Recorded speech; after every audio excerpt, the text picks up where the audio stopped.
Welcome to my new blog दोस्तों हो चुकी है प्यारी सी सुबह निकले हैं टहलने। इधर मानक नगर एक कौन कनौसी स्टेशन कनौसी फाटक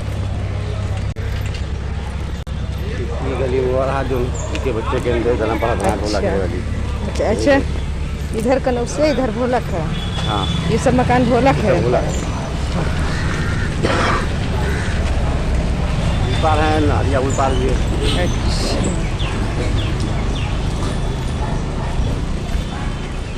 वही सब्जी रहा था, ये खत्म हो गया जो आगे पढ़ाया होगा। अच्छा इधर है रहा था। हाँ यही रोड पर मकान है।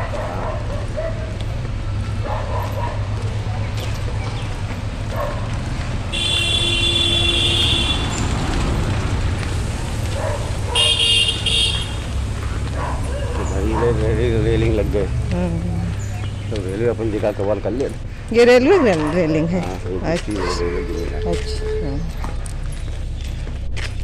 मतलब पहले कोई गाड़ी वाड़ी खड़ी कर देता है, अब ना खड़ी कर पाएंगे। बाहर से टहल के आ गए हैं और चढ़ा दी है चाय। यहाँ हमारी चाय धीरे धीरे पक रही है।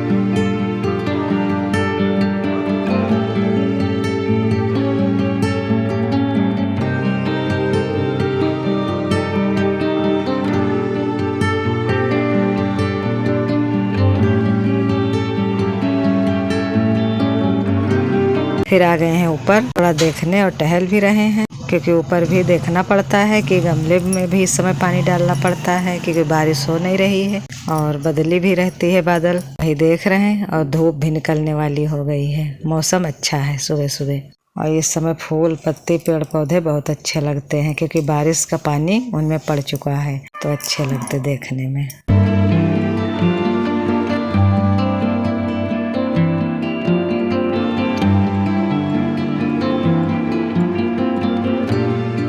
यह पंक्ति बहुत गहरी बात कहती है। नहीं मिलने तक ही सुंदर है चीजें, शायद इसीलिए ख्वाब इतने खूबसूरत होते हैं। इसका अर्थ यह नहीं है कि किसी चीज के मिल जाने के बाद उसकी सुंदरता खत्म हो जाती है, बल्कि इसका मतलब है कि दूर से हम किसी चीज को अपनी कल्पनाओं, उम्मीदों और इच्छाओं के अनुसार देखते हैं। जब वह चीज हमारे पास आ जाती है तो उसकी वास्तविकता भी सामने आने लगती है।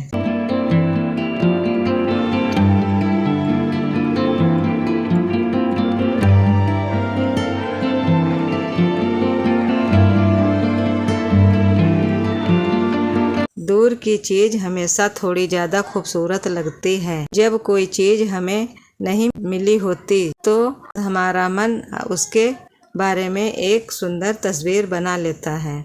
हम उसकी कमियां नहीं देखते, सिर्फ उसकी अच्छाइयों की कल्पना करते हैं। जैसे किसी नौकरी का सपना हो, किसी जगह घूमने की इच्छा हो या कोई लक्ष्य हासिल करना हो, उसे पाने से पहले लगता है कि बस यह मिल जाए फिर जिंदगी पूरी तरह बदल जाएगी। लेकिन जब वह मिल जाता है तो हमें उसकी जिम्मेदारियां, परेशानियां और कमियां भी दिखाई देने लगती हैं। ख्वाब इसलिए खूबसूरत होते हैं क्योंकि उनमें कोई सीमा नहीं होती। ख्वाबों में हम अपनी पसंद की दुनिया बना सकते हैं। वहाँ कोई असफलता नहीं होती, कोई मजबूरी नहीं होती और कोई कमी नहीं होती।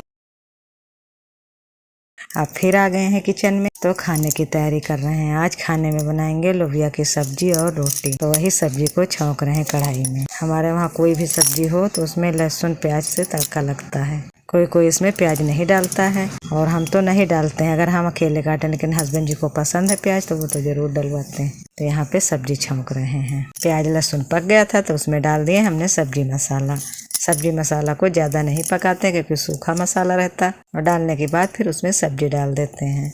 और लोबिया की सब्जी रहती तो इसमें हम पानी बिल्कुल नहीं डालते और बिल्कुल धीमी आंच कर देते हैं, बिल्कुल स्लो। उसमें ये पकती रहती है, इसको बीच बीच चलाते रहते हैं और धीमे धीमे पकती रहती है।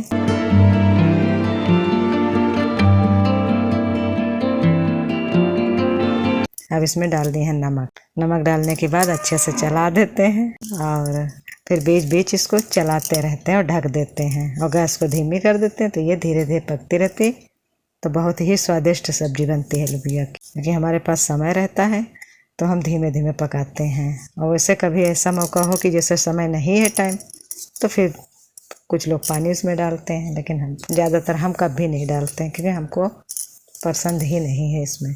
और उसके बाद फिर आटा लगा लेते हैं। ये पकती रहती है, हम अपना आटा लगा लेते हैं, आटा लगा के रख देते हैं और फिर इसको हम जितनी देर पकती है उतनी देर हम धीमे धीमे पकाते रहते हैं। फिर बाद में रोटियां सेकते हैं।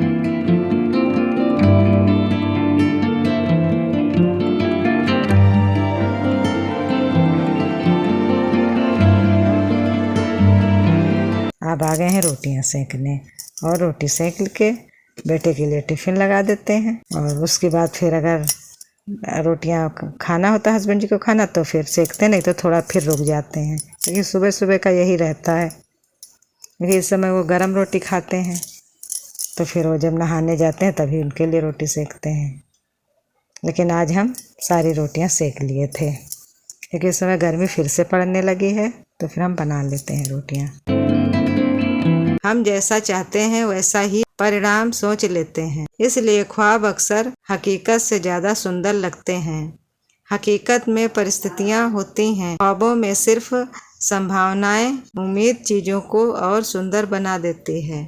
जब हमें किसी चीज़ की उम्मीद होती है तो हमारा मन उसके अच्छे पक्ष पर ज़्यादा ध्यान देता है।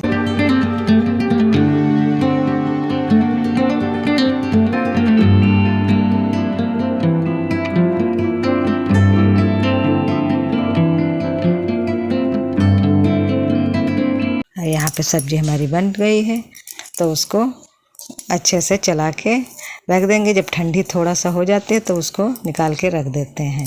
फिर यहाँ हस्बैंड जी को खाना दे दिए थे, वो खा रहे हैं और हमारा खाना बन गया था, तो हम अपनी सफाई शुरू कर दिए हैं किचन की।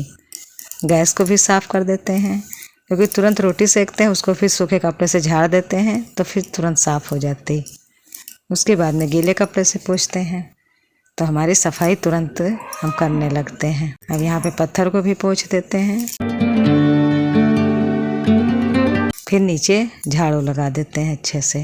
झाड़ू लगाने के बाद फिर इसको गीले कपड़े से पोंछ देते हैं। और इस समय तो हवा चलती है कभी कभी, तो हमारे आंगन में है नीम का पेड़, इससे पत्तियाँ भी गिरती रहती हैं। तो जब हवा चलती है तो कभी कभी पत्तियाँ अंदर भी उड़ के चली जाती हैं। आंगन में तो गिरती ही हैं, लेकिन किचन में भी चली जाती है, क्योंकि एक में बिल्कुल बराबर है जगह, तो उसमें उड़ के जाती हैं।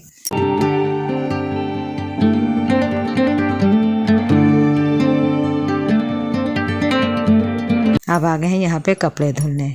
लेकिन ये है कि जैसे नीम का पेड़ आंगन में है, तो गर्मी होती तो छाया उसकी कभी कभी इधर भी आती है। तो छाया मतलब पेड़ फायदा भी देते हैं, और उनकी पत्तियाँ गिरती हैं तो थोड़ा तो ये होता है कि घर को भी साफ रखना पड़ता है पत्तियाँ जब गिरती हैं। अगर ज़रा सा आंधी तूफान आ जाए तो घर में पत्तियाँ फूलों की तरह बिछ जाती हैं।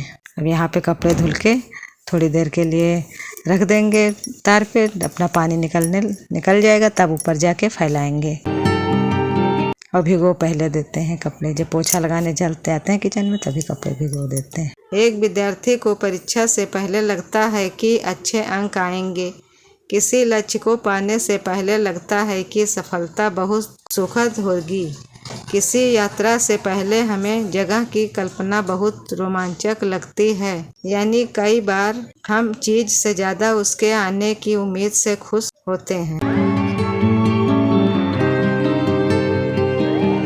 यहाँ पे कढ़ाई भी खाली कर लिए थे, उसको भी मांज के रख दिए हैं अच्छे से, क्योंकि लोहे की कढ़ाई होती है तो इसमें थोड़ा धूप दिखाना ज़रूरी रहता है, तो इसको मांज के रख देते हैं। अब यहाँ पे काम हमारा हो गया है, तो इस जगह को धुल रहे हैं। मिलने के बाद असली परीक्षा शुरू होती है। किसी चीज़ को पाना अंत नहीं होता। असल बात यह है कि मिलने के बाद हम उसकी कद्र कितनी करते हैं।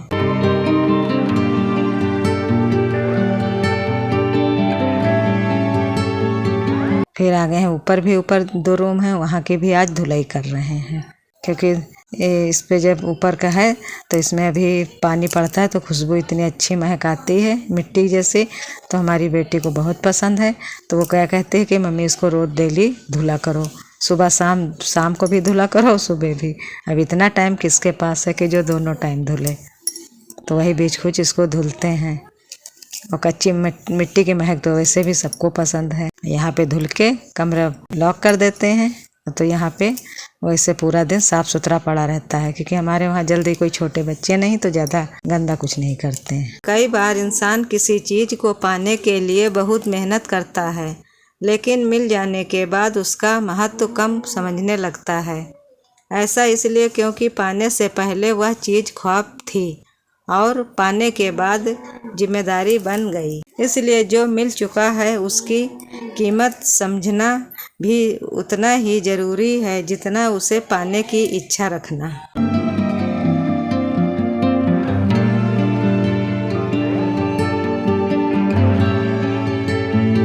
अब यहाँ पर बाहर वाले कमरे की भी धुलाई कर रहे हैं।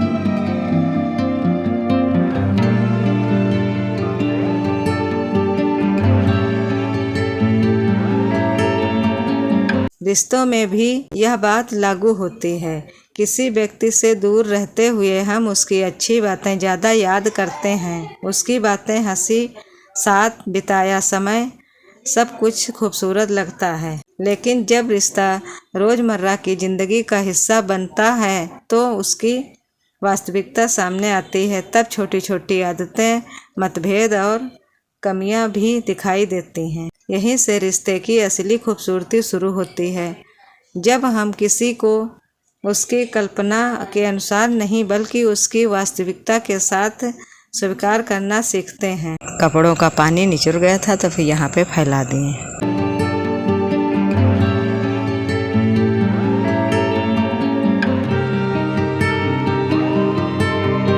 हर अधूरी चीज को पाना जरूरी नहीं।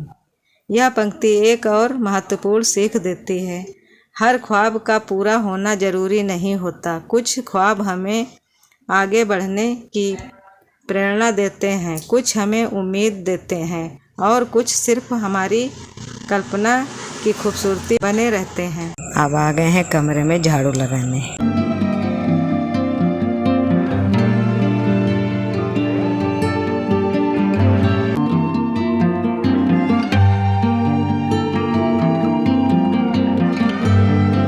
कभी कभी कोई सपना पूरा ना होकर भी हमारी ज़िंदगी में बहुत कुछ सिखा जाता है।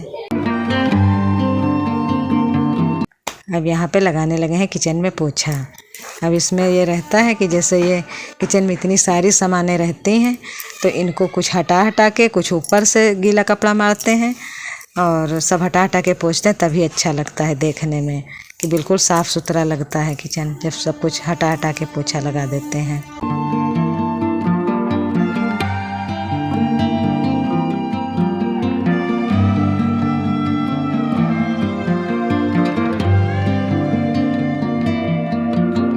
निष्कर्ष, इस पंक्ति का सार यही है कि दूर की चीज़ें अक्सर हमारी कल्पनाओं में ज़्यादा सुंदर दिखाई देती हैं, क्योंकि हम उनमें सिर्फ अच्छाई देखते हैं। ख्वाब भी इसलिए खूबसूरत होते हैं क्योंकि उनमें वास्तविकता की सीमाएं नहीं होती।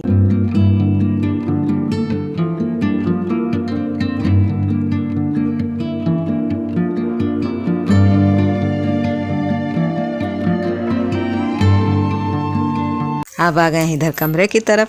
तखत को भी गीले कपड़े से पोंछ देते हैं, क्योंकि यहाँ पे ज़्यादातर सब लोग बैठते उठते हैं तो अच्छा लगता है, पोंछ दो। और बरसात का मौसम रहता है तो सफाई जितनी ही करते रहो उतने ही अच्छा रहता है।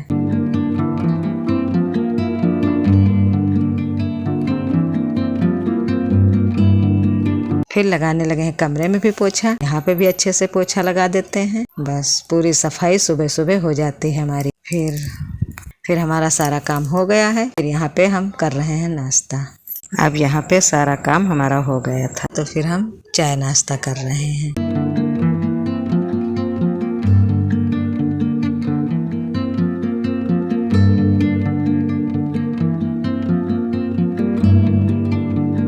फिर ये शाम का टाइम है तो आए हैं ऊपर।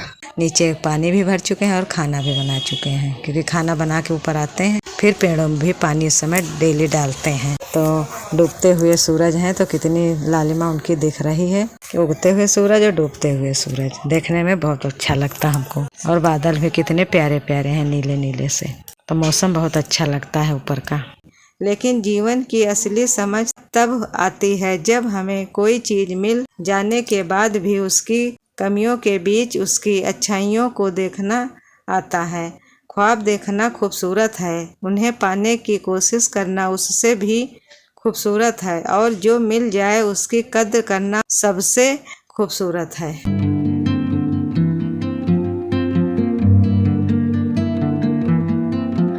दोस्तों, आज का ब्लॉग यहीं समाप्त करते हैं। कल मिलेंगे एक नए ब्लॉग के साथ। अगर मेरा ब्लॉग पसंद आ रहा है तो दोस्तों इसे लाइक, शेयर और कमेंट करिए। अगर मेरे चैनल पर नए आए हैं तो मेरे चैनल को सब्सक्राइब करिए। तब तक के लिए धन्यवाद दोस्तों।